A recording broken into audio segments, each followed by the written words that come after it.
Hey, what's up, y'all? This is Magoo, and you know I got soul. That's why I came to teach those.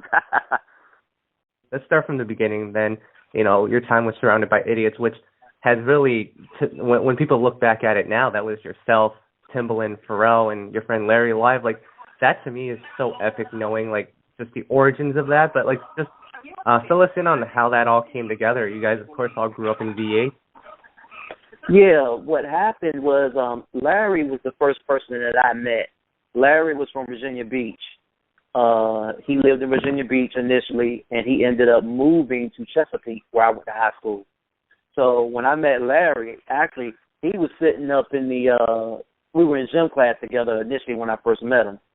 And he was sitting up where the white people were at. And I was like, hey, man, come down here and sit with the black people. I just remember I said that to him. It wasn't a white-black thing, but, he really didn't know where to go. You know what I'm saying? He didn't really know where to go, so I just kind of gave him a little direction on where to go. Hello? Right. Yep. Yeah. Yeah, so I told him, to come down here and sit with the black people. He was laughing. I was off the hook back in the day, man. He was like, man, you crazy, man. I was like, yeah, man, come on down here and chill with us. And we got to talking and stuff. He was in there dancing and all that stuff, and girls dancing, the same old teenager type of stuff. And me and him, we hung for a while, and then one day, I say maybe like 3 months into me knowing him as a friend, we were in like 2 classes together. He told me about a guy that he knew from Virginia Beach was like this fantastic DJ. This is before I knew about Tim as a producer. I was like, ain't nobody that good. Like, it's impossible for somebody to be that good. And so one day he drove over to Tim's house, like 3 months after me meeting him, and Tim was better than what he told me. He was like, people don't understand. Tim could have been like Kid Capri or Funkmaster Flex or I'm gonna say Jazzy Jeff. That level. He was that level good. Like, I'm telling you, he was that level good. Now, was he better than Jazzy Jeff? I won't say that because Jazzy Jeff, you know what it is with Jazzy Jeff. But he was an elite DJ. He was elite.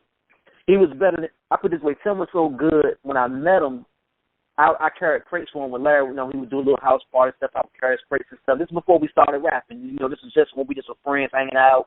We would dance for crews that Tim was DJing for. Tim made beats for him. But this is before it was like real serious now. You know what I mean? We were still just like, playing around. And people would use his name to say he was DJing at parties he was not at.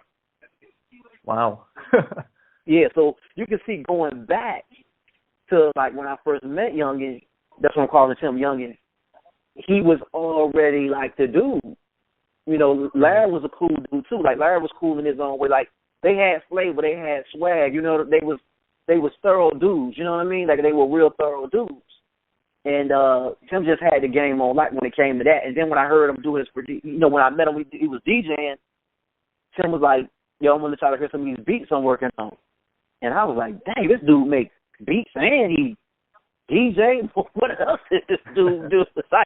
I was sitting there like, this dude is weird. I mean, I had, at that point, I had never met anybody in person that was that serious about the art and that was that talented at the art.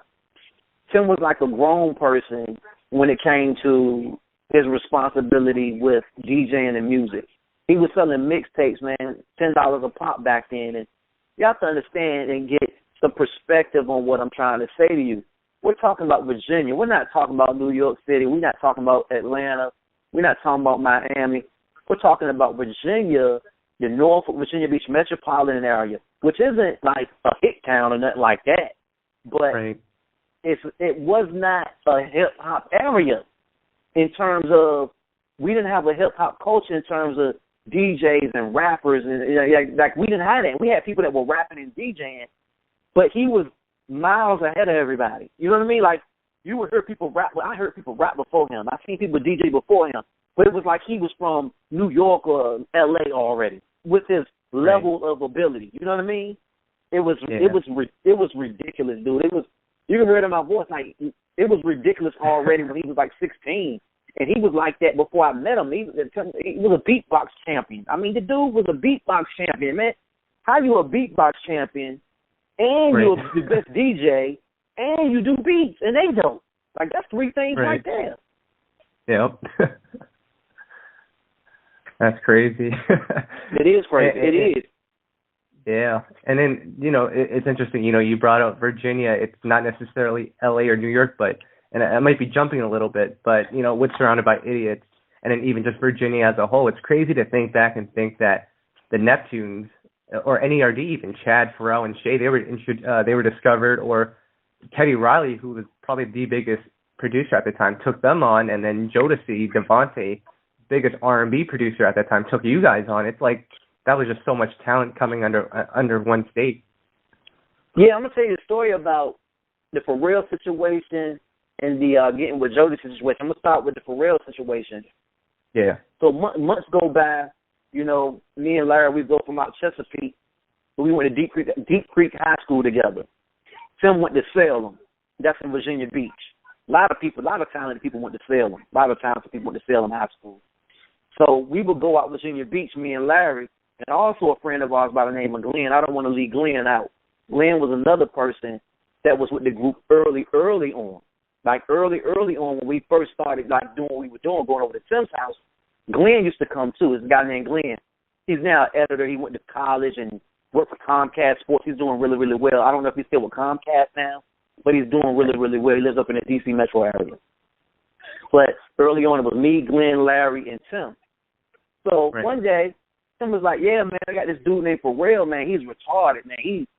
He's on another level, but he's in a group. But I want to see if, he'll come and work with us, He don't want to necessarily leave, because Pharrell never wanted to leave the Neptunes. I want to make sure that's really clear. He never wanted to leave Chad. He never wanted to leave Shay. That was like, I'm talking, when I say it's legitimately how he felt, he never wanted to leave that situation. But I think he was intrigued with what we were doing. You know what I'm saying? Like, he wanted to be involved in it, but not necessarily leave his group.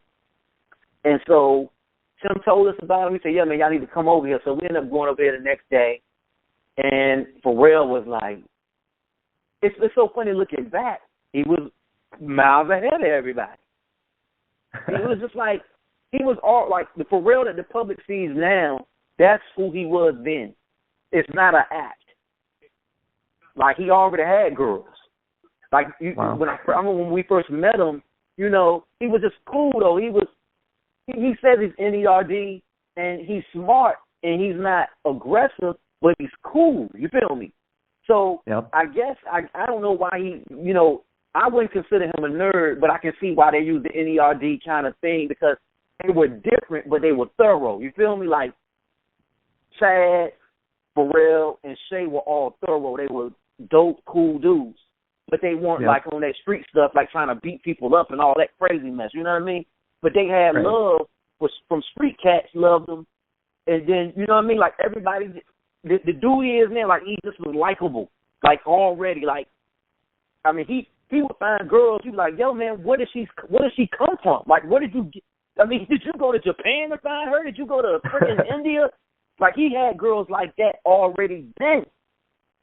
Like, every time you would see him, he'd be with another boy. Like, who is that? Oh, it's just a friend, girl. They just hang around. And I, like, got a lot of girls I'm cool with. You messing with this one and that. I'm like, this dude is crazy with it. Like, but his musical ability was like out of space. It was like what we see now. It was like he was in his own world. The first time I heard him do a rap, I was sitting there like, yo, this dude should already be out.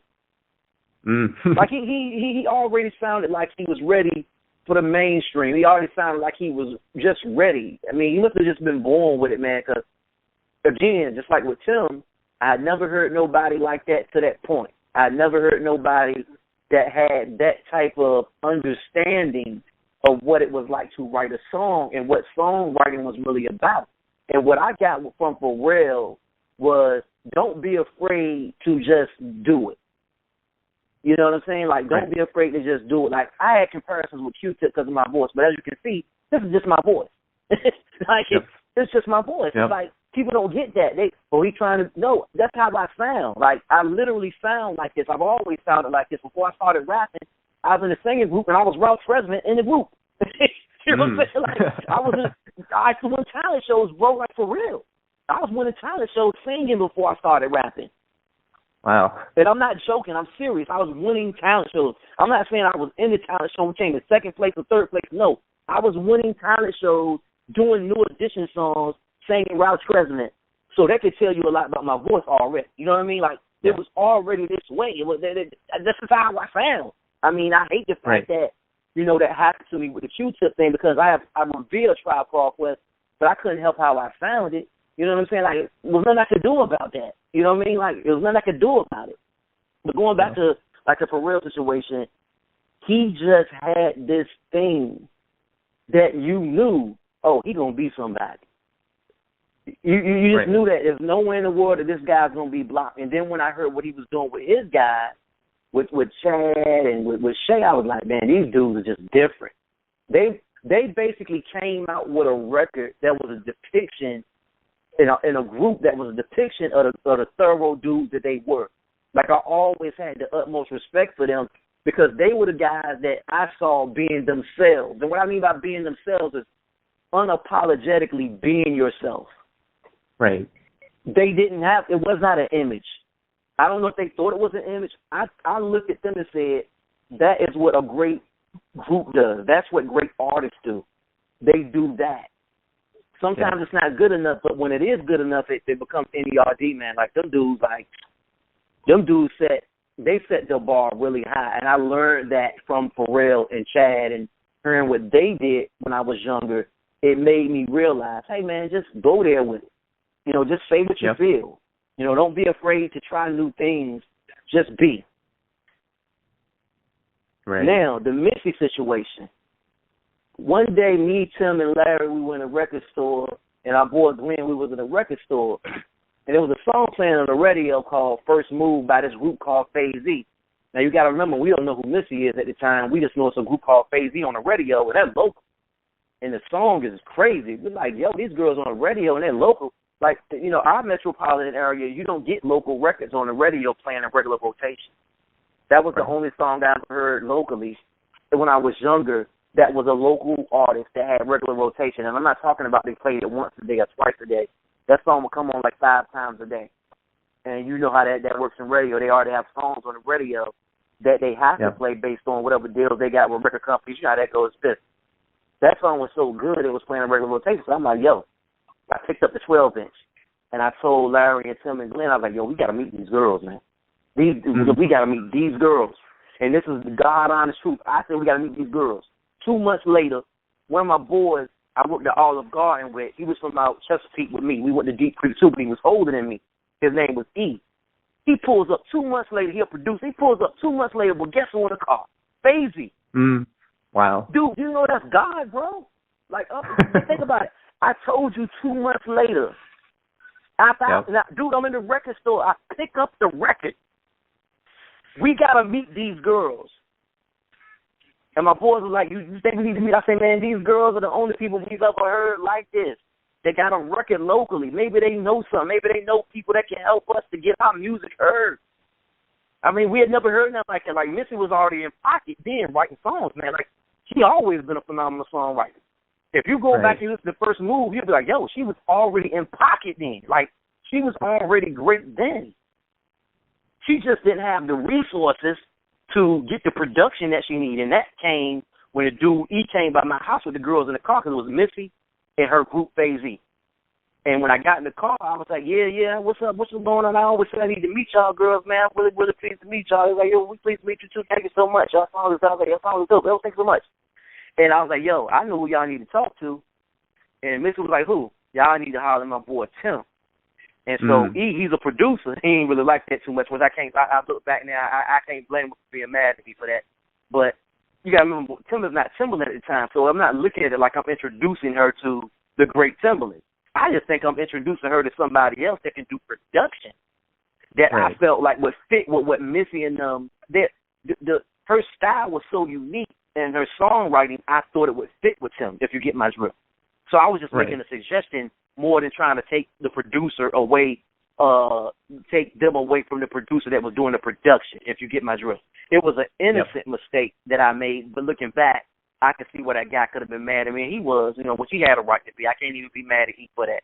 He had every right to be mad because looking back, he might have thought that was his break, but I don't think that's what it was. I think that God did that for some kind of reason because, as we can see what the result was. But anyway, they go over to the crib, and with me, we all in the car together, we go to the crib, and they go up in the room, everybody introduced themselves to each other, and Tim put on the first beat, and Missy was in. It was almost like God was putting pieces together. Because remember what I told you, the first person I met, who that was, and what I said to him, come down here and sit with the black people.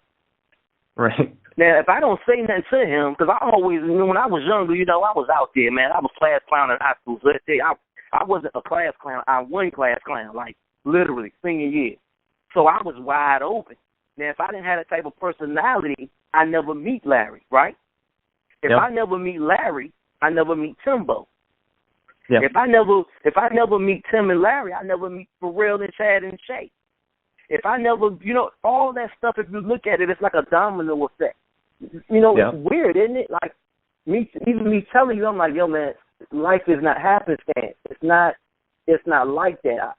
This is going to sound corny when I say it, but I believe that our lives are like a yellow brick road, like in The Wizard of Oz, and to a degree. And when you stay on the yellow brick road, your life turns out the way it's supposed to turn out.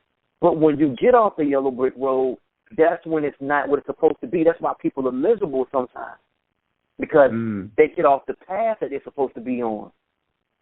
You know what I mean? Like, I look back at that, like even me telling you, like I've never really done interviews talking about it. This is my first one where I really actually talked about this. And you're making me get emotional thinking about, dang, man, that stuff was crazy that it happened like that.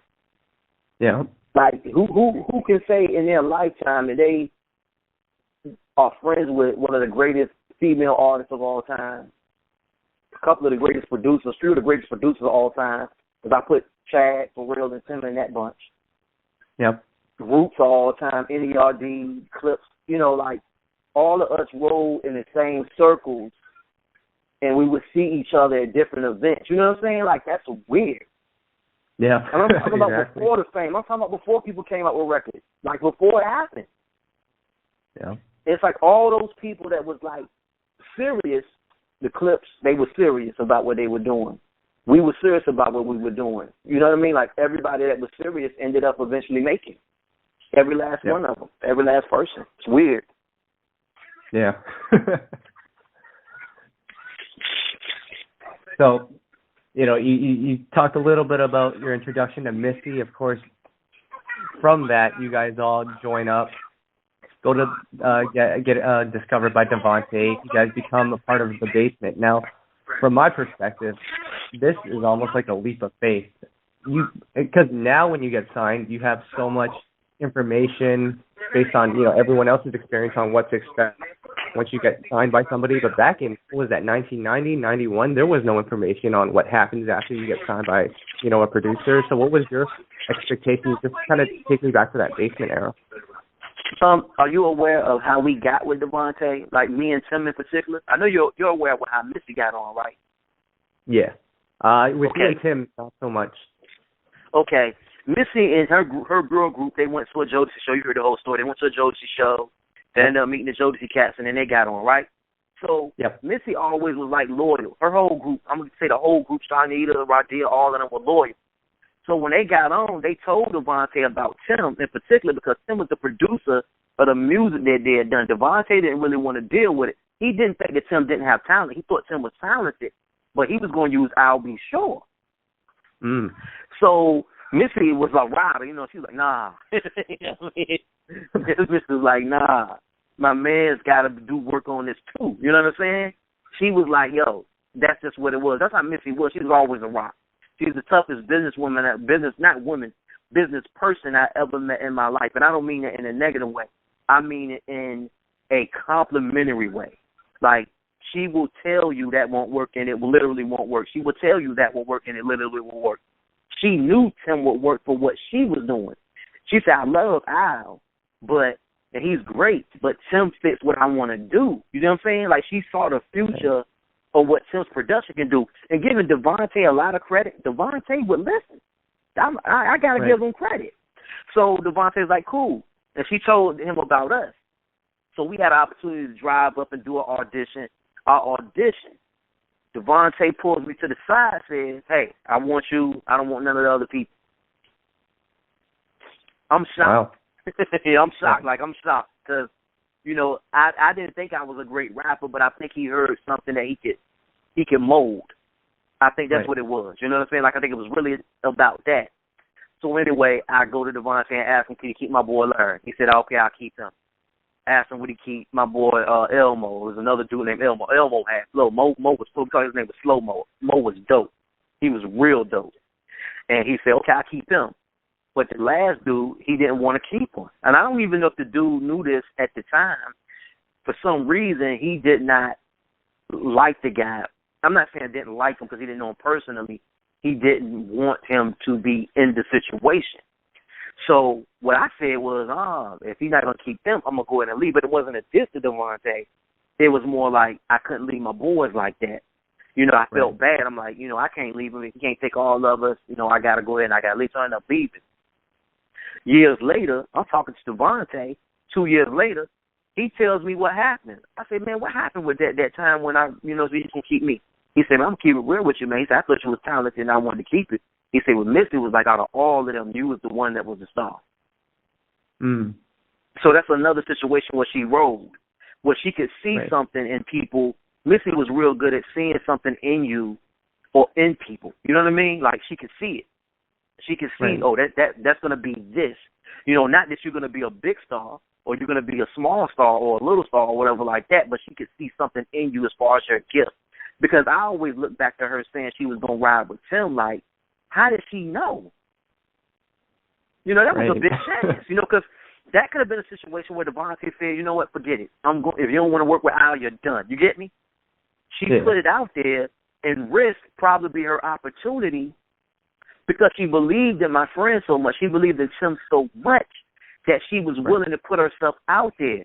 And then when 2 years later, I'm sitting in the room, me and Devante, we watching Batman. That's what we was watching. Me and my boy was watching Batman. And I was like, yo, man, out of the blue, I said, dang, Devante, I forgot to ask you, man, what made you do that? You know what I mean? And he said, Missy rolled, man. He said, I did want to, you know, sign you anyway, but Missy was like, you would have won. She was like, you got a good attitude, you a nice dude, and she thought that you had the talent that would eventually would make it. She said, she just thought you had what was needed in order for me to be able to work with you. I was like, dang, man, that girl was just looking out for everybody. So I wanted to make sure that was known that what she did, like a lot of people don't know that's what she did. Now, don't get me wrong. Tim's talent speaks for itself. But I want to make sure that's in the article so that other people, when they get on, that they understand the significance and the importance of pulling other people up. You can pull other people up and also still have your opportunity. Once you show someone that's helping you how great you believe somebody is, they might still go ahead and help that person and still give you your opportunity. But you have to be willing to put yourself out there sometimes for other people and understand that you're not going to lose your opportunity. But Missy wasn't going to lose the opportunity. Of course, we didn't know that at the time, but Devante was going to sign those girls. Those girls were too important. They were too talented. But I'm forever grateful for her for that because I'm looking at it now like, man, God did that. I mean, I said, remember I said to you, I said it for this reason. I don't know if you peeked what I did. I told you earlier how we had to meet those girls, right? Yep. I didn't know why, but God must have known why. Because here it was, the same group of girls I felt like we needed to meet because I thought that they could help us to get to what we needed to get. That one of those girls in that group spoke up for Tim. And then they all spoke up for Tim. They rode for Tim to be a part of that record. You know what I mean? Right. If they don't do that, I don't get an opportunity, and Larry and all of us don't get an opportunity to audition. We auditioned for Puffy. That's what I left out. Puffy was there to audition. This is when he still was the A&R over at Uptown. He was still the A&R Uptown MCA at the time. So at the audition, it was Devante, Andre Harrell, and Puff, and Dalvin, his brother. Mm. So we auditioned for, Andre Harrell, the great Andre Harrell, and the great Puffy back in the day. So I've known Puffy now since, 92. Right. That's crazy when I look back, man, that I've been around that yeah. long, man, when Puffy was still at MCA. Like, this is before he had Big. Yeah, that's crazy. Yeah, that's real crazy. He didn't even have Big at the time, man, and he was the dude, though, back then. Though. You could see that dude was different. You could just, Puff always had that thing about him when you knew that dude was just completely different. He ain't like everybody else. Right.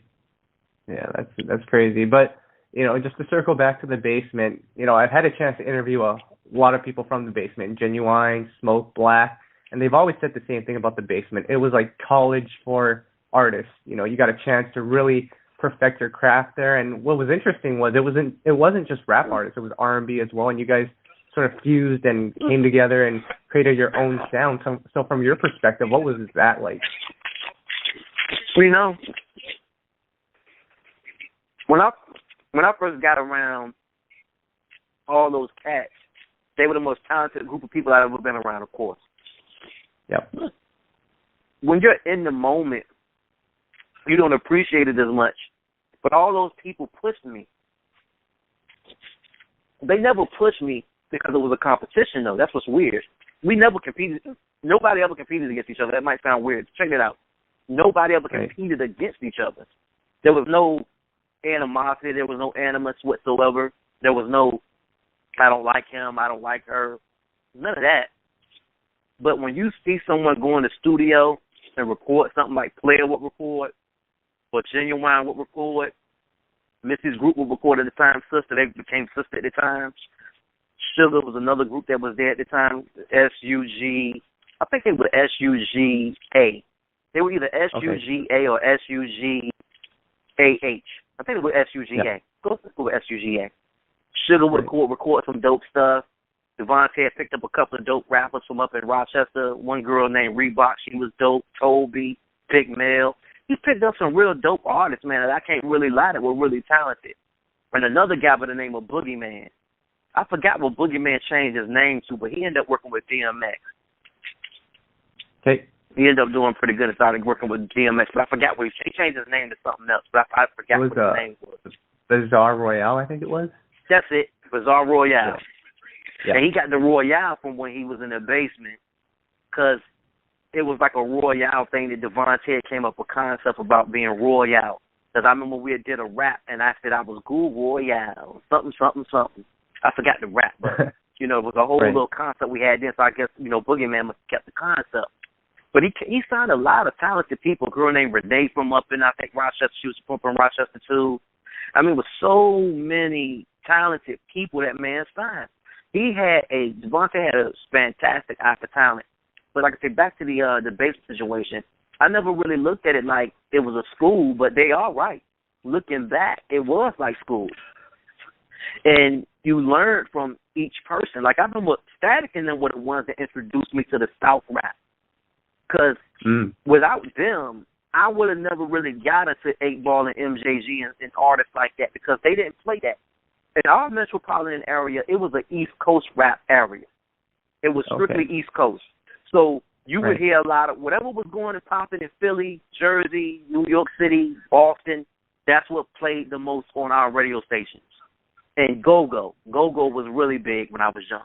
Right. So if it wasn't go-go, if it wasn't that DC music, that go-go, because we used to have like a hour, 2-3 hours, like a go-go music that was playing on our radio. So it's like we got a lot of go-go down here, bro, like a lot of go-go.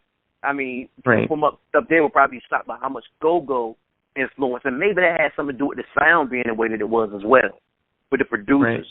Because you mix the go-go on the East Coast, it kind of, speaks for itself. So when I got with Static and them, they were the ones that introduced me to MJG, UGK, that kind of Southern rap, and it was dope. And that's why I got learning, like, flows. Because a lot of the South rappers, the thing I liked about the South rappers when Black and Static and Smokey introduced me to it was that they would have a different flow on every song.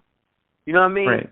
And sometimes them South rappers, man, they have 3 flows every verse. You know what I mean? Like a flow on each verse. So that's why I learned how to be a flow. I concentrated more on flow than I did lyrics, to be honest, because I understood that flow just as much gave you the head bop or the rhythm of the music more than anything. And I owe Static enough for that, man. Like, I really do. I really do, man. Like, I owe Black, Static, and Smokey, Player in particular, for the down south, like, influence that they gave me, like, what introduced me to that type of rap. They did that. Right. They did that. Nice. Now, along with the members, of course, Devante, the one thing that I've always read is during the Basement era, he didn't let you guys listen to the radio. He forced you guys to use your creativity to make up your own sound. Do you think that was important to helping you sharpen your tools as an artist? Absolutely. Devante was essential. I think, and I've always thought this to myself, if Devante would have followed me my whole career, I'd have been a better artist every week. Because what he did that was unique is that he wasn't the guy that was going to put you down, but he wasn't going to pat you on the back when it wasn't good enough. Right. You know what I mean? But I don't mean this in a bad way, though. He pushed us through us understanding if you're going to get credit from me, it's going to be hot. I'm not just going to just tell you that was good. You know, some people, they'll do that. Oh, that's good, keep working. Nope, he won't even do that. Right. Yep. If it wasn't dope, he was not saying nothing. So you knew if D didn't say that's dope, trash it. You feel me? Like, trash it. Right. Because he wasn't there to hurt our feelings, and that's what I liked about him is that he never made me feel self-conscious. But every time I did something that was good, he went overboard with the acknowledgement, which made it all the more better. So you're absolutely right. He is, to me, why Missy, Tim, Player, Genuine, Tweet, all of us ended up, Bizarre Royale, all of us ended up getting to some place. And I think every artist that was there could have. Maybe it was management. You know what I mean? Some certain things happen that don't get you there. But Sugar, everybody there was extremely talented. And he knew how to push your buttons. And he knew, oh, you need to be doing this. I remember one time, I ain't going to name the name of the artist, but I was going off about how dope this artist was, and he went off on me. He said, Magoo, that's why you ain't shit, and you ain't going to be shit, because you sitting there jocking the next MFer. You need to be on your own dick. Now, if you notice, he wasn't trying to diss me. He was telling me, be about how dope you are. Yeah. So it didn't hurt my feelings. I said, damn, he's right. You know what I mean? Like, he checked me. He's like, you sitting there, you all hype about that MFer. You need to be hype about what you doing. Yep. And so from that day on, I started to improve as a rapper. Because it was the first day of my life as an artist. I realized that it's okay to admire, artists. I go in and see what the artist was. It was Biggie. Man, I heard that dude for the first time. I said, this guy, he made you want to retire. Puffy was going around and playing, and letting people listen to snippets, I think it was 4 or 5 songs that Puff was giving away for people to hear Big. And being that he was cool with Jodeci, he had gave some of the CDs to them, and every song was dope. Oh my God! The original version of Me and My Bitch never came out. Remember Me and My Bitch on Biggie's first album? Yep. Man, that original version of Me and My Bitch was so dope. They couldn't get a sample cleared. I could still hear it in my head. If that would have came out, that would have been a single, man. It was so I'm babbling about Biggie right now, and I shouldn't be, but that dude was phenomenal. that dude was incredible. So I'm like, yo, I see Devante, he dope. He was like, forget that. He say, I like Biggie. That's what he says. I like Biggie. Biggie is dope. He said, Magoo, I ain't trying to, hurt your feelings, but you got to be just as excited about yourself as you are about that man. He say that man is excited about his rap. He excited about what he does. You got to be that way about you. So he never tried to hurt my feelings, but I learned a lot from that experience. So I really did. I really appreciate that he did that he was that honest. No, absolutely. Now, I do want to touch on this. You were with the Basement for an extended amount of time. A lot of artists in this generation, they worry about the instant gratification, the right now, but you were in that situation for quite some time. Even moments when maybe you didn't have enough food on the table for yourself just to survive for that day. You just had to drink water. I remember on Missy's Driven episode, it was just noodles and water. How did you maintain that patience? Because I mean, to me, when I listen to it now, that's insane. Well, back then, as you know, probably did, because you're like you're a younger guy than us. You're probably like in your 20s or like early 30s, right? Right. Yep. Okay. Back then, for y'all youngins, it was different. That's all we had. So when you spent, say, 3-4 years under Devante, that was an honor. Right. You know what I mean? Like, literally. You know, there was no instant gratification. It didn't exist. There was no reality TV. There was no internet. There was no outlet. So when you met someone, that was how you got on. You couldn't pick up the phone back then and get on the phone with anybody that could help you. You literally had to run into people. So when you got in a situation, why would you leave it? You know what I mean? Right. If you leave that situation, you're hurting yourself. You'll do anything to make it during that time period, short of killing somebody or demeaning yourself. You know what I mean? Right. You'll do anything. Remember when in making the band, when Puffy was like, go give me some cheesecake? Hey, man, that shit was real, man. That's how it was then. And people thought that was cool, but they didn't understand. It wasn't about you going to get him the cheesecake. You know what Puffy was trying to find out? Puffy was trying to find out how badly they wanted to be successful. Right. It wasn't about the cheesecake. It's never, look, in the music industry, the NFL, Hollywood, and all these different types of art, to make it in the business that has anything to do with entertainment, you have to have something more than just talent.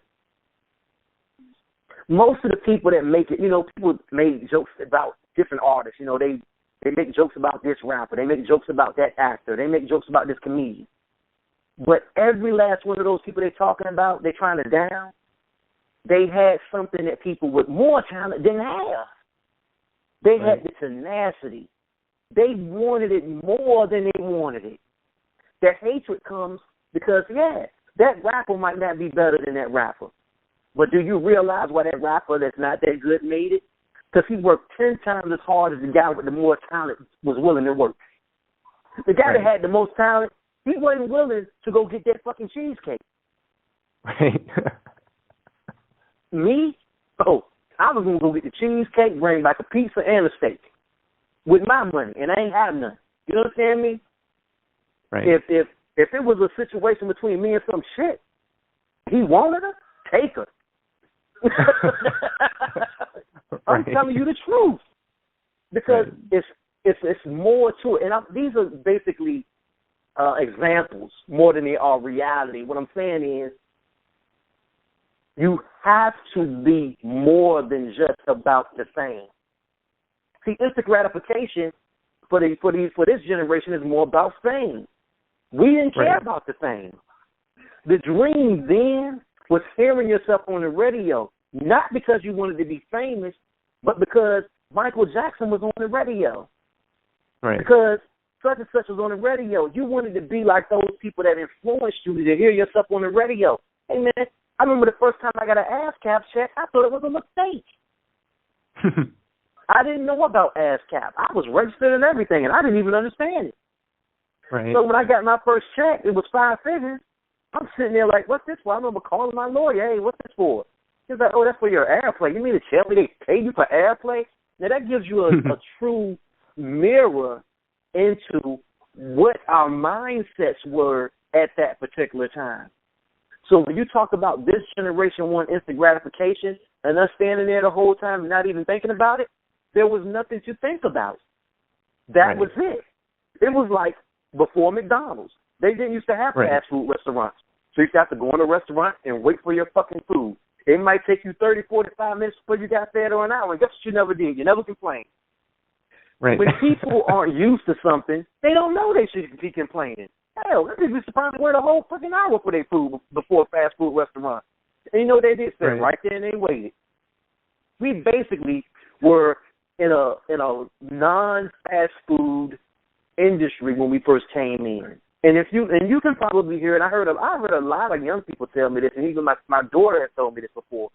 She said she liked the newer music better, but she listened the older music rather better. She likes the older music better, but she likes the newer music just because of the beat. Yep. She likes the older music because of the substance of it. And so also what you get from a Tim, a Genuine, a Lil' Kim, a Queen Latifah, a MC Light, a Mint Condition. You know what I mean? I can keep naming a Jai, a Teddy Riley. Right. Those artists have substance because not only was there no instant gratification, if you wanted to make a production, you literally had to know how to produce. Now you don't have to know how to produce. And I'm not trying to put the young generation down. I'm a fan of a lot of this new stuff that's out. So this is not putting the new generation down. They don't deserve to be put down. They are just dealing with the life the way that it's been given to them. And they don't deserve to be criticized. All I'm simply saying is we didn't have any options. So when you don't have no options, what do? You either deal with the consequences to get where you want to get, or you quit. And those that quit, and I know a lot of people that quit, brother. I know a lot of people that quit. They hated me when I made it. They hated me because guess what? Everybody that quit was better than all of us. Right. The most talented people never make it. There's plenty of people that are very, very talented that never make it. Whether it be basketball, football, golf, you name it. There's a golfer out there better than Tiger Woods. He just gave up. Yeah, that's crazy. Now, with the Basement and really that whole situation, I think is one of those rare moments in music, and I don't know if we'll ever see a situation like that again where you have a super producer who takes on all these new acts. And the crazy thing, like you mentioned earlier, all of you guys in some capacity made it, whether it was with the Basement or even after the Basement. Do you think that type of situation is still possible in today's industry where, even when you look at it now, no one's signing groups anymore, artists, it's all very microwavable? Like, do you think that type of situation is still possible? It's still possible, but it goes back into what you said, which is very insightful. This generation is not aware of it. Right. So they'll say no, and I wouldn't blame them because that's not the world they grew up into. Like, they grew up with the cell phones and the instant gratification. Instant gratification is, to my generation, it's not normal, but to this generation, it's not only normal, it's how they grew up. They grew up into it. So though I do think it's possible, I think that you got some old souls out there that will be willing to do it, but I think there are a few old souls out there the way that it used to be. You know what I mean? Right. But it's possible. I think personally, to tell you the truth, I think there's something record labels need to look back into is the development. Because as we've been talking, I don't know if you noticed that one thing about conversations is conversations can't really put the years into its proper context. Right. And there were a lot of years for Genuine, for Player, for Sugar, for Tweet. Tweet was in Sugar, as a matter of fact. She was in Sugar. There were a lot of years for those artists in Bad Boy, Under Puff, Guy, all those artists that he had, Michael Bivins, remember when he had about Boys and Men and ABC and all those great groups he had? Yep. There were years that those artists spent writing songs and learning and being taught and being mentored, and that's what's missing. Record labels, if they ever went back to that, they would have better sales and better artists. They need to look into that. I'm not talking about going and recording on a freaking DAT tape, you know what I mean, or reel to reel. Right. I'm talking about artist development. I'm talking about showing artists how to be songwriters. There's a reason why the Temptations, I know you want to leave me, but I refuse to let you go. If I have to beg and plead for your sympathy, I don't mind, because it means that much to me. That's before my time, but I know the whole song. Yep. Because when those record labels, Motown and Atlantic back in the Erdogan years, Ahmed Erdogan years, you know what I mean, with Aretha Franklin and the Mississippi blues types of music they used to do back in the day down there, the Al Green years and the Otis Redding. There's a reason why those artists influenced not only black acts, but influenced white acts from overseas, because the content and the substance and how they got to be great by the time they came out was artist development, because artist development used to be performing in clubs. Artist development used to be grinding it out, getting so good at what you did that some A&R heard about this guy down in Mississippi that can really sing. You know what I mean? And that's what's missing with these kids. These kids can just go and make a record that kids like to beat to, and now they're stars, and then the kids come out with the record, and they don't have a stage performance. They've never performed before. And all of a sudden, they have a record deal, and they've never done a show. Right. Or they have a record deal, and they've never done a real show. I didn't talk about that, the shows we did. The times I got booed. The times we got booed. I mean, you got to get booed. You got to get booed. Right. It builds character. Some of the greatest comics in the history of comedy have said how they were booed and how it made them better, because it makes you pick yourself back up and realize, hey, that night I didn't have it, and you get better. It's penalizing the youngins. And this is, like I said, I support the young generation. What the record companies are doing is a detriment to the artists, not to them. And these youngins are too. It's unfair to them, because they're uninformed that, hey man, they just pimping y'all worse than they pimped us. Right. Yeah. That's what they're literally doing. 360 deal. Come on, man. Yeah. That's come on, man. Awful. Awful. Terrible. And then the other note I'll mention, and we'll definitely get back to your discography, but what I'll say is, this generation seems to be influenced by other artists from the same generation, whereas, I might be a little younger than you, but, when I listen to music, I always went back to listen to the Jodeci's and the Boyz II Men, so if I wanted to sing, I had a bar that, I may not have been able to get to, but, I would try to do those Casey Uyas or those Wanye runs. And I don't feel like that current generation wants or has the capability or the accessibility to do that. Well, you know what? I think that your point that you made earlier about, or your question rather, when you said, do I think that that's possible now? I think that that's a part of the issue for this generation. I think that this generation is very intelligent and very smart. I think they're 10 times smarter than we were. But again, they have so much more information that I think a lot of them feel like they can just skip right over it. They don't see the benefit of listening to a Jodeci.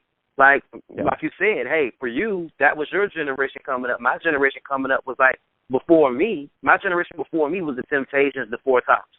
So I listened to that older music, Otis Redding and all those who were before my time. And we're in the same vein, but when you get these 16 and 17 and 18-year-olds, man, that stuff is real old. Like, we were having a conversation the other day, and my niece was like, she did not want to hear about history. I mean, and I wasn't upset with her. I was just listening. She didn't even realize. What I do a lot of times is I observe. I observe. And I was just like, man, this is so much more different than it used to be. She didn't want to learn. And it wasn't a disrespectful she didn't want to learn. It's just that she can go on YouTube and find out all that stuff anyway. She didn't want to hear about it. She didn't want to talk about it. But me and my parents, we were having a conversation about certain things, but that's what you used to do. You used to talk about things. These kids don't even want to, they don't even want to read a paragraph. That's too long for them. If you tweet something, like I tweet, you've seen my tweets, they're pretty long. Hey, man, they'll read 2 sentences and then just keep going. They're not going to read all of that. You better make your point in 2 sentences or less, or these kids will fall asleep on you. Right. Song's 2 minutes now, man. So it's like what you said, brother. You are still a part of, even though you're younger than me, you're still a part enough of my generation, but you're younger where you still get it. But these kids, they don't really, think about it. Imagine this. Imagine growing up, and since you can remember, the internet has existed, Twitter. I mean, I say to myself all the time, imagine what Michael Jackson would have done with this. Michael Jackson sold 25 million records initially of Thriller. I mean, he would have sold 100 million initially with the access to the internet. But I think what made Michael Jackson great again goes back to what I said. When you have access to less, it makes you work harder. So maybe we don't get the same Michael Jackson. Maybe we don't get the same thing. I just hope that and pray that one day someone comes out with a label where they have their artists focused on what we talked about. Like you said, the runs and, you know, the harmonies. A player was like that. You know, they were really, really great at harmonizing, and they were like incredible at harmonizing and melodies and stuff like that. But they learned from, like you said, Jodeci and the Boys and Men of their day. Yep. These young people don't really seem to get into that, but I'm not mad at them because, like I said, I heard a lot of stuff from some of these young artists that I really, really do like. Like, I'm a big Kendrick Lamar fan. Right. I think he's incredible. Like, I think he's phenomenal. He's the best MC of the new generation to me. And when I first heard him, that's what I thought about him. I do some work on a radio station in Norfolk, a college radio station, and the guy asked me who I thought was the dopest guy. This was like maybe about when Kendrick at first came out. I was like, that guy is the best. Right. And he's literally, to me, the best. He's the guy that I would say that I could actually see if people start saying he's one of the best ever. I wouldn't have a problem with it. Right. Absolutely. So let's go back to you for a second. I want to really dig into your creative process, because the one thing I'll say is the one thing that I really enjoyed about your raps was you always had those memorable one-liners that, you know, they always stuck to me, like the bird is the word, or there's a lot of these different type of lines here. Like, that's a skill. It was intentional. See, yeah, I was a little rougher edge before, but as I got around Jodeci and learned more about what the music industry was, and then we got with Barry Hankerson, which is Aaliyah's uncle. Yep. I started to understand something about the music industry that I never would have gotten the opportunity to have experienced had I came out immediately. Was that people would always remember when you said certain things. Right. Being a movie, like what you're talking about, Willis. So I understood, man, Gary Coleman's career was not just he was a great actor as a kid. He was a great child actor. Yeah. But his whole career is remembered because what you're talking about, Willis. Biggie Smalls even put that in his rap. Your style is played out like honor. What you talking about, Willis? Come on, man. People remember, and I said to myself, not myself, me and Tim, we had a conversation one day. He said, Magoo, look, this is how it's going to work. He said Melvin, at the time he called me Melvin. He said, this is how it's going to work. We can either sell 300,000, 200,000 records, or we can sell 1 million records. But you got to decide what that's going to be. You understand? Right. So if I just did the hip hop that I was doing, that was like just for the cats on the block, I don't think nobody would know who I was at all, ever. See, that's what people don't understand when they talk about people. Because I had people talking about me, I heard all the chit chatter. People don't understand it. Just because a person comes out with a record a certain way in a certain image, that doesn't mean that's who that person is. Right. I chose that lane because I understood the industry. You understand where I'm coming from, brother? I understood you have to have a lane. And my lane was, I was going to say stuff like, wiggle a bit, stop, drop, get up, snake, freak. I wanted something that people could repeat and they could remember, and I wanted to make sure kids can remember and repeat. I wasn't trying to be a dope MC. Now, this is something that people need. I want you to make sure you put in the article. I was never trying to be a dope MC.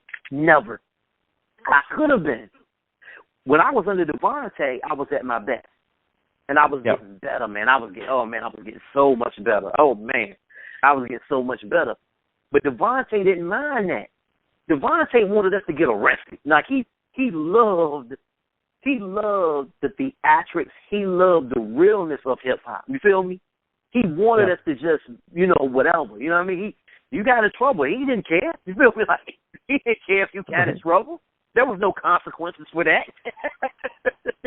He was a hood type of dude. He was from the church, but he was a street kind of dude in his mentality.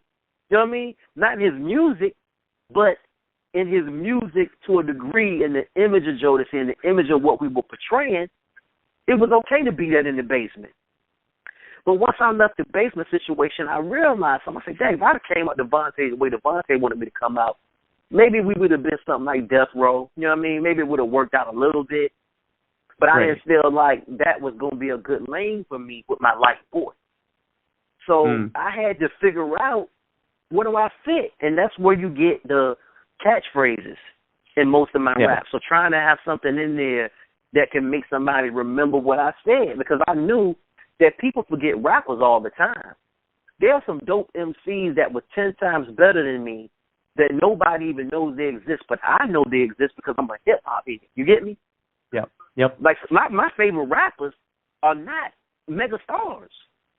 They're not as big as Tupac became. One of my favorite rappers is Joel Ortiz, Mad Skills.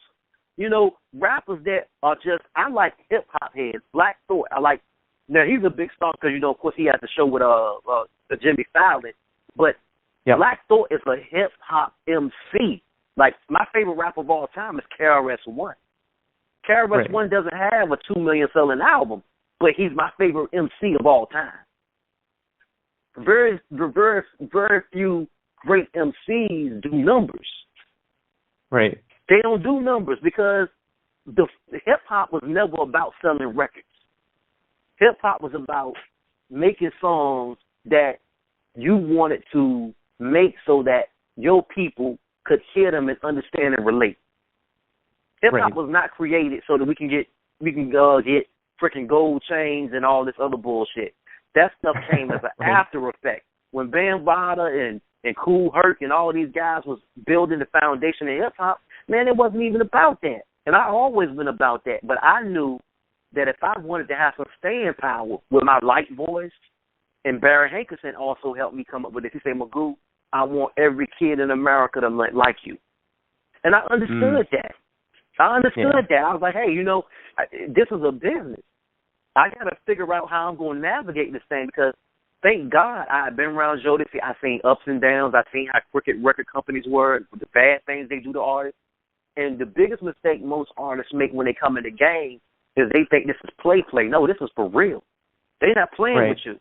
So if you don't have a bird at the word that can last for 20 years, you're in trouble, man. You're in trouble.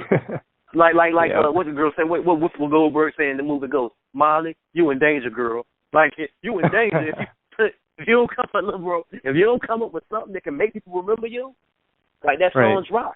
Like the song drop. I remember when Tim first sent me the track, Tim was like he didn't really feel it. And me and his little brother, Sebastian, we the ones that felt the drop record. And Tim was like, I don't know, he was going to get rid of it. He was like, nah, Tim, don't get rid of that. And so I did a verse on it first. And Tim was like, oh, okay, I see. I knew that record had those that thing about it that had the catchphrase, and Tim did the hook. I mean, not Tim did the hook. Fat Man Scoop did the hook. Now, Fat Man Scoop, the only reason that song's successful is because of the track, and Fat Man Scoop on the hook. I'm not gonna lie, but you can hear, like when I said wiggle a bit, stop, drop, get up, snake, freak, wop. I just wanted people to have a good time, man, and party. That's what my intentions were. If I wanted to be a dope MC, I could have bodied a lot of people. Because I always had the lyrical ability, but I knew that is not what everybody needs to do. Everybody can't be Black Thought. Everybody can't be that type of MC. If everybody was like Black Thought, we'd have 1 million Black Thoughts. We can't have 1 million Black Thoughts. He got that lane sold up. You ain't going to be better than Black Thought. You can forget that. You can't be Jadakiss. Everybody can't be Jadakiss. Somebody got to make the fun records, man. And I said, hey, my voice is light. I can't go this way because of Q-Tip. I can't go this way because of this artist. I can't go this way because of that artist because people said I sounded like him. So I tried to find a way to get away from it as much as possible. You know what I mean? Like I literally was trying to get away from that because I had so much respect for a Tribe Called Quest. So I was like, I got to be the fun rapper. I got to be the happy rapper. If I try to be a serious MC, they'll really think that that's what the situation is. You know what I'm saying? I think it would have backfired. If you do get my drift, it would have backfired even more. The commercial success that me and Tim had was what allowed me to do 3 albums. Yep. And Tim, giving him credit, he was like, you can either sell 320,000 albums or you can sell 1 million. You got to make the decision. And you know what he was telling me. He said, you got to decide what type of artist you're going to be, what type of lane you're going to be in. President of the company, Barry Hankerson, hey, Magoo, I want every little kid in America to love Magoo. I want you to be that type of artist, you know. He wanted us to be like right. a Nickelodeon, all that type of situation, not a kid rap group, but, you know, a group that made fun records, happy songs, right. get along songs, not corny, but you know what I'm saying, like happy stuff. Yeah. And I can confirm that you did do your thing on some of those Basement records. Black actually sent me a couple of those a couple of years ago. I'm just looking at a title here, B-Funk. I'm not sure if you remember that one, but you killed the verse on that one. Yeah, man, it was a different medium. And I was I'm telling you, if I would have stayed on that path, the songs that you never that didn't get recorded or not around, that lyrically I was even better. Right. His songs that never came out, that Tim was like, we can't put that out, it's too raw. Because we had a lane. So if people heard me rap like I was really rapping, they'd be like, what's wrong with him? He's a murderer. He's a this, he's a that. He talking about cocaine, he talking about this, he talking about that. And there was a lot of stuff I did after the Basement that never saw the light of day. Raps that I wrote that were just a little too raw. And I knew they were a little too raw. So I was like, I can't do that. It's stuff I never let Tim hear that I would write. Because I knew I can't change the lane. You know how it is. When you come out one way, hey, man, people ain't trying to hear you come out like you Snoop Dogg or something like that. Now, they ain't trying to hear that. They not trying to hear you, you know what I mean, you talk real crazy. And I don't have no regrets for it, man. I like the reaction that I got from a lot of kids that were fans, the people that were fans of what we did do. I didn't get the street credibility that I got into hip-hop for, because that's what I was in it for initially. You know, the street credibility, like everybody that's in it to true hip-hop. But I felt like at the same time, if I can make people happy and have a good time, that's contributing to hip-hop, but just in a different way. Right. Good point. Now, I just want to quickly go through your discography here from album to album. Just let me know, you know, internally, spiritually, what was going on in your life during these moments. So we're going to start off with the first Tim and Magoo album, Welcome to Our World. You guys have a plaque for that. You guys have a hit record. I mean, that was your first time really making, presumably, music industry, you know, making money and having hit records on the radio, which was the dream for you. So what was that time in your life like? Kind of, to be honest, brother, I never really got a chance to really enjoy that. No, I never really got a chance to really enjoy the success because it came at a cost. One of the reasons why, when you initially tried to reach out, I didn't want to do an interview, that I remember going and seeing my nieces and nephews one time, and I saw how big they had got, and it just was all a blur, man. All of that stuff, the video shoots, the flying to this city and flying to that city. So I never got a chance to really drink and digest none of the success. Right. I feel to this day, man, like I can tell somebody real quick, yeah, we sold 1.6 million initial. That was our initial sales on the first album. I had a platinum single too. There are people that go their whole careers and never have half of that or 25% of that success on a single album or a single that's platinum. And I was blessed to have it, but I never got a chance to enjoy it. I didn't. I'm going to just be honest. Some people would try to make up something. I'm going to keep it real, man. I didn't enjoy any of it. I didn't get a chance to enjoy it. I never felt like me and Tim got a chance to enjoy our early years as successes as a group. It never even felt like we were this 1.6 million selling group or this million selling group. You know, not just from a financial standpoint, but more so because you're always working. Right, yeah. You're always working. You know, you go from that album and then they want another one and you got people trying to rip at you and tear you apart, like, do this, do that. You know, I didn't get a chance to enjoy that. I enjoyed it more once it was over than I did when it was happening. And I still didn't enjoy it because that's one of the reasons why I walked away. The music business is a blessing and a curse.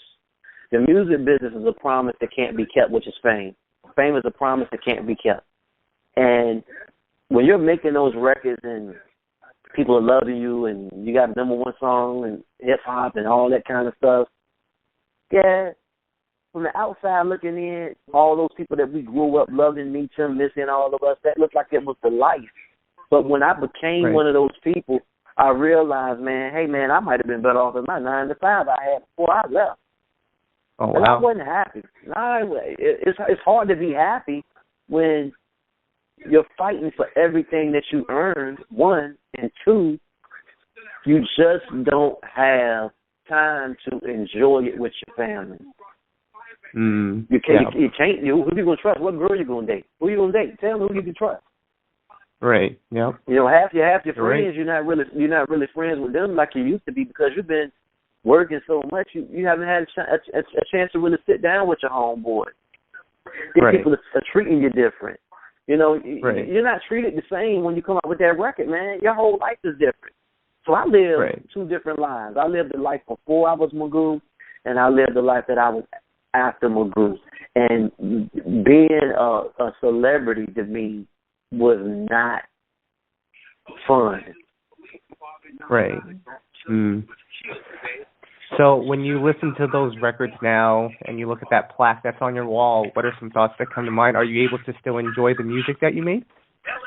I don't give a shit about none of them plaques. I'm going to tell you what really, really mattered to me, and this is going to sound real, real crazy to say. The times I enjoyed most were 2 times. Before me and Tim came out with our records up there in this room with me, Larry, and Glenn, then me, Larry, and Pharrell, and Tim. Those times, and then whenever me and Tim was in the studio, I loved it. I loved the creative process of making the songs with my friend. Tim might not even knew I was thinking it, but those were the special times. I hated video shoots. I hated photo shoots. I hated everything that had to do with celebrity. I didn't like because I always said to myself this. And I remember me and Tim's little brother, we were talking about this one day years ago. I was telling him how I went through a drive-through and someone that gave me free food, and it was happening frequently. And Gita was like, yeah, man, it's crazy. They give us free food now. But when we didn't have no money, nobody would give us nothing. Right. It's a surreal reality and a wake-up call what fame is, because fame shows you what's good about human beings and what's terrible about us. We treat people that are famous better than we do people that really actually need help. People that give a famous person that has millions and billions of dollars. In Jay-Z's case, he's the only billionaire, him and Puffy, so it's not a lot of billionaires. But you know what I mean. They'll give a millionaire, they'll give a billionaire, whether it be me, whether it be, people with up team way more money than I could ever dream about having. They'll give us and walk right over a homeless person. Right. You see my point? Yeah. And I was always a down-to-earth guy. Like when I made the joke about, when I first met my boy Larry, I don't know if you got what I was trying to say. I was a blue-collar guy. Oh, yep. I was a blue-collar guy. I never was a guy that dreamed about being famous now. I wanted to work, make the songs, the process. You get me? Right. Yeah. I didn't even think about the money. The money was a secondary. The fame was secondary. I didn't want to be on the radio because I wanted to be famous like Michael Jackson. I wanted to be on the radio because I wanted a song on the radio like Michael Jackson. There's a difference. Right. Yeah. I didn't want his fame. I didn't want the money that Michael Jackson had. I wanted to have a song on the radio like my heroes. And I wanted to work real hard at it. And I wanted to see the seeds that I sowed years ago, writing those songs, writing those poems that I wrote when I was a little kid, performing those talent shows, become something, and it did. Now, was I successful? Yeah, I was successful. But there's a difference between happiness and success. Right. Yep. Success is when you get what you ask for. Happiness is when you like what you get. Yep. And I think a lot of artists won't admit this. Winning the Super Bowl, I've heard people describe winning the Super Bowl. They're like, "Oh, that's it." It's similar when you go platinum. It's similar when you have that type of success. You know what I mean? Right. It's not what you saw when you saw that guy win the Super Bowl and then you become a great football player and you win the Super Bowl. Or you win the NBA championships like Magic did. I've heard several NBA players and several NFL players say the same thing that I feel about being an artist.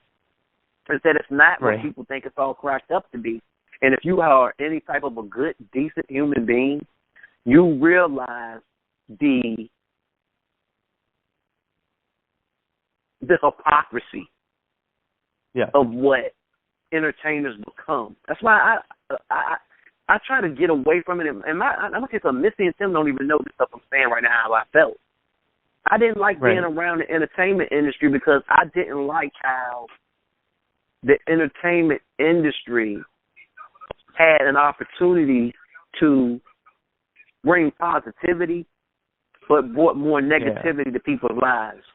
And I didn't like the fact that the fans were showing more love to people that didn't need their love and ignoring the people that do need your love.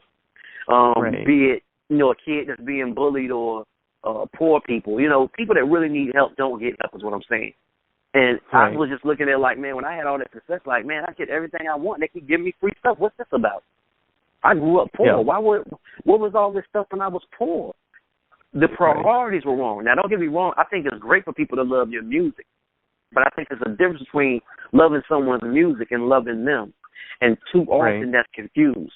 The entertainers that we love, not just you but me as well, the entertainers that we like their music, that's not necessarily who they are as a person, who they represent themselves to be as people.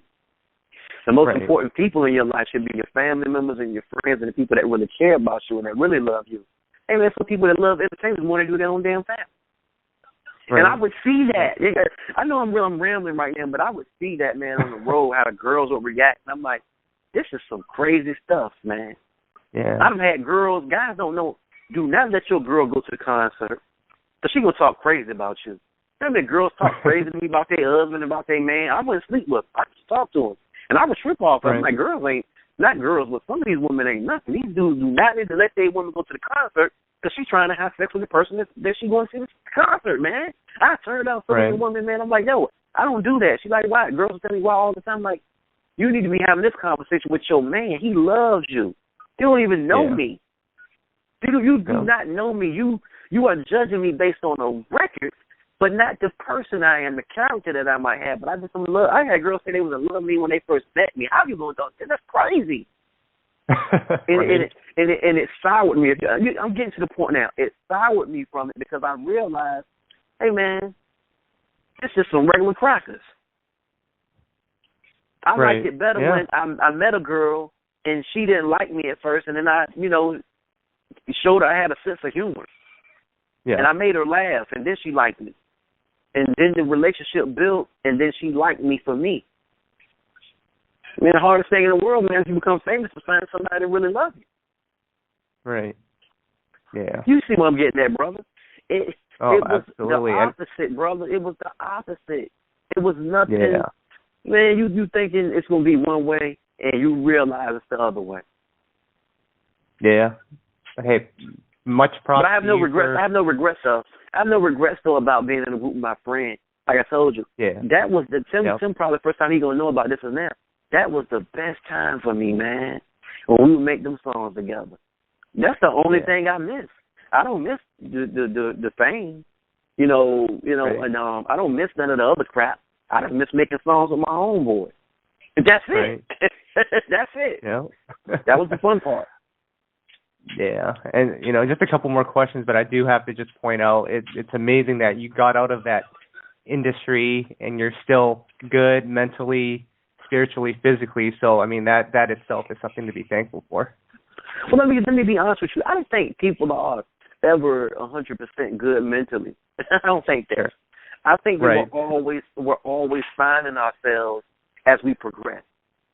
And what I found with myself is, as I got older, I've become a lot more comfortable in my skin. I've started to get to know who I was a lot more. I think that it's impossible as a 20-year-old to really know who you are. It's not impossible to know what you want to do, but you probably can attest to this. You don't think the same way at 30 that you do at 20. Oh, no. You don't think the same way you do at 30, at 35, and so on and so forth. And now as a 46-year-old man, this conversation I'm having with you now, I never could have had with you when I was 35. I wasn't comfortable in my skin enough to be this revealing about the way I felt about the fame. Right. I hated it. I hated it. I literally hated it. Tim didn't know this. I hated it. It's the first time Tim is going to hear this is if he reads this. I hated it. I hated the fame. I did not like it. I did not like it one bit because I did not have genuine relationships anymore with people, and that's what I miss. I miss genuine relationships with people. Now, I'm not talking about I hated being in a group with Tim. I love that. That's my homeboy. That was fun. I really liked making songs with my friends, but the other stuff that came along with it was so fake. None of it was real. I never talked to any of those people from the record company anymore that told me how great I was. They don't call me for Christmas. You know what I mean? Right. Yeah. The friends I had before are the same friends I had after. The same family I had before, the same family I had after. And that's what really was important. And you can get lost. And I've seen a lot of artists get lost in that, and they let that music industry suck them in. And that's a huge mistake. Absolutely. And just lastly, I appreciate you for sharing all of that. And then but lastly, speaking of friendships that you were able to develop throughout the years, Static and Aaliyah, of course, both of them passed away. And I know a lot of fans on our site, they're huge fans of them as well. Can you just share a memory of both of them, maybe individually or collectively? Aaliyah, a clown, funny, a good-spirited type person. Went for Aaliyah, we wouldn't have been with Blackground. She spoke up for Tim and me, and Barry ended up signing us. Of course, he had a lot of respect for his baby girl. Tim, of course, was extremely talented, so I'm quite sure Barry would have worked with him as a producer. But Aaliyah vouched, and I never forgot that. I never got a chance to thank her for that. I remember one time she called my hotel when back in L.A. playing on the phone. She called the phone. It was going, "It's all good." It was a song out back then. I forgot the name of the song, but that was one of the lyrics, right? And hung up the phone, right? Now, you got to remember, I don't know this was Aaliyah. She did it like about 6 times. It's all good. And hung up the phone. And so the sixth time she did it, I said, whoever this is, I was going off. Cussing them out. But I didn't know it was Aaliyah. So I hung up the phone after I finished cussing them out. And she was like, she called. She was like, hey, Magoo, what you doing? I said, nothing, what you up to? She said, oh, nothing. She was hanging with Kadada. That's Quincy Jones' daughter, Kadada Jones. She was hanging with her. And I think at the time, Kadada was actually messing with Tupac. She's like, I'm hanging with Kadada. I said, yeah, what y'all up to? She said, nothing, you want to come hang out? I said, no, I don't know, man. I'm a little upset right now. And she said, why? I said, somebody keep calling my room, telling me it's all good. She was like, oh, they're going like this. And she did it. And it was her. And I've never forgot that. But she had asked me if I want to come hang out that night. And I went out. I forgot where the heck we ended up going, but we didn't go out long. But, yeah, she just was a funny person, man. She was a funny individual. And I do miss her. I never got over her death. And like I said, I never discussed this with Tim or Missy, with Genuine, or any of my friends. I never discussed it with them, with any of my family, with any of my ex-girlfriends, or even my current girlfriend. I never discussed it with anybody. I never got over that. Right. I think it would be traumatic for anybody, you know, if it happens to anybody in their family to lose somebody that was so young and so promising like that. And I got to give her mom, her dad, God rest in peace, and her brother and all her family members a lot of credit, because I just couldn't imagine being blood related to her and how they feel and the way I feel that she wasn't even a blood relative. How hard it was on me, how I couldn't fly, how I couldn't listen to her. I could not watch any of them videos. I didn't watch Rock the Boat, any of that stuff. The lady I was with during that particular time, she would get upset because I was like, I didn't want to see TV shows. I didn't watch video shows. Man, I didn't want to see nothing that was musical after that woman died like she did. Right. Our record label, and honestly, I lost a piece of myself then. Not because me and Aaliyah were like close like she was with some other people, because she was closer to other people like Kadada and certain other people. She was closer with Tim, definitely. But I had a love and a respect for her just because of how humble she was. Like, I got some hood friends, man, and I remember one of my hood boys named Troy Mitchell. He was like, I introduced him to Aaliyah, and Aaliyah was like, hey, what's up? And she was just like a normal person. Like, she was like, dang, man, I never get over when I met her, how she was just a regular chick. She won't even know that star stuff. He said, I could feel her energy. It was so genuine. Like, she was just like that, man. Like, she didn't deserve that, man. That wasn't for her. That wasn't for her. And, you know, as for Static, that's my man's right there. Me, him, and Black, and Smoke, and Boogeyman all shared an apartment together. And like I told you, Player, they might not even realize it, but I still play their record to this day in my car. People get tired of it because I done wore the CD out. I still play it. It's like 20 years later. It's one of my favorite R&B albums of all time. And that's not because they're my friends. That's because they just was a phenomenal group. They are one of my favorite groups of all time. Like, that's for real. And, you know, living with them, man, and waking up to them singing, and we blazing. That's them. We blazing. And they smoke their blunts, and they were just with some good Southern dudes. And they have the kindest heart. They just some good dudes, man. Like, I love all three of them. And that's what I think about when I think about Static, is the nature of people from Louisville and just the deep south, or the mid-south, rather, where they from, and the influence they had on me as people. That's all I ever think about when I think about Static. Now, my heart was heavier when Static died. It was heavier because, you know, I was roommates with that guy. You know what I mean? Right. I slept in the same areas of the home, you know what I mean, in the apartment that we had. You know, he had his bed over there. Smoke had his bed over there. My bed was in the corner. Black bed was over there.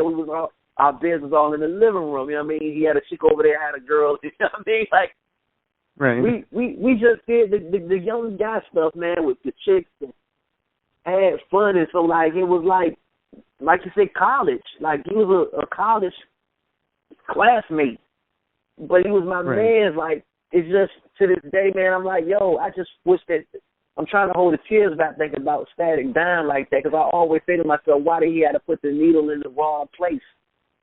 My man should still be here. He was going to do another Player album, man. Like, the world lost an entertainer, but Black and Smokey lost a friend. You know, Miss Garrett, his mother and his son and his wife, and his seed that he left here, and his family members. You know, I didn't meet all his family, but that dude was a good dude, man. Like, that dude was the salt of the earth. Static was an influential dude. Like, he was a wise dude. He could say some of the wisest things you would ever heard anybody ever say. He wasn't the type of dude that would be looking for conflict. He could kill you with kindness, man. He just was a good dude. Like, I really love that guy. I love Stephen Garrett as a person. Right. I respected Stephen Garrett as a person, and I still love Smoke, which is Jawan Peacock, and I still love Black, which is Benjamin Bush. I love them guys, man. We grew to be really, really close.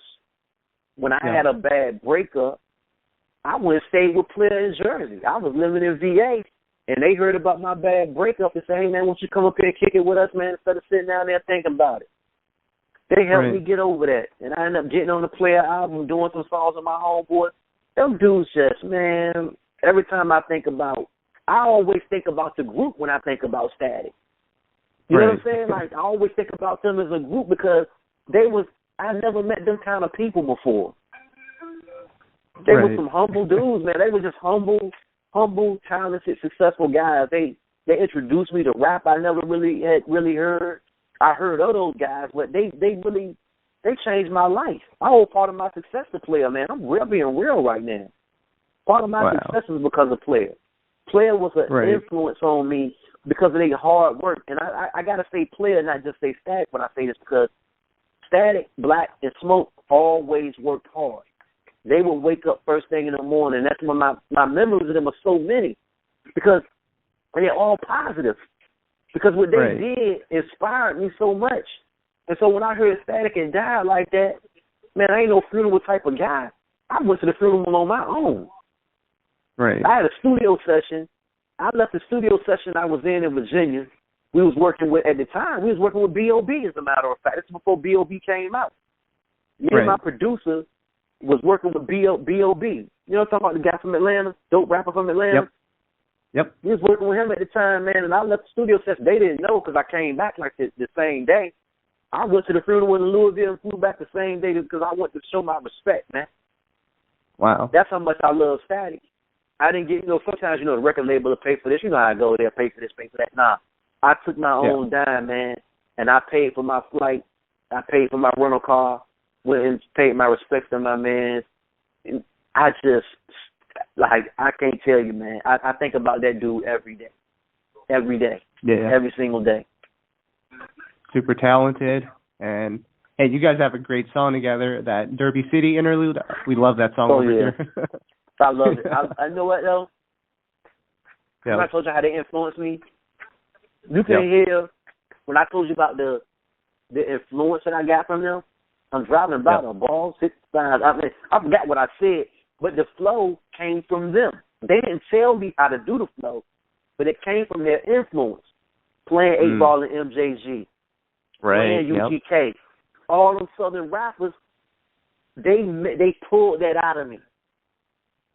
That's was crazy. The way I really wanted to rap. You feel me? A little bit more because that was kind of like an R&B record, but that's the way I really wanted to rap once I came out. But I didn't feel like that was the right lane for me. But I love them dudes, man. They pulled that out of me. That rap I did is a depiction on how much fun I had when I was around them and I was going through a breakup. Right. They made me happy. Being around Static and Black made me happy because them dudes I never seen them dudes not happy. Right.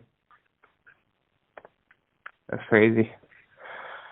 So, that's all the questions that I had. Is there anything that you'd like to add? I really don't want to talk about what I'm into. Now I'm in the business, but I don't really want people to really know what I'm doing. I used to have a production company, and the production company worked with Madonna and Justin Timberlake and all that. So I did that for a while after Timbaland and Magoo. People didn't know that I was doing it, but I signed a few producers and stuff like that. I was very, very successful. I did really, really well.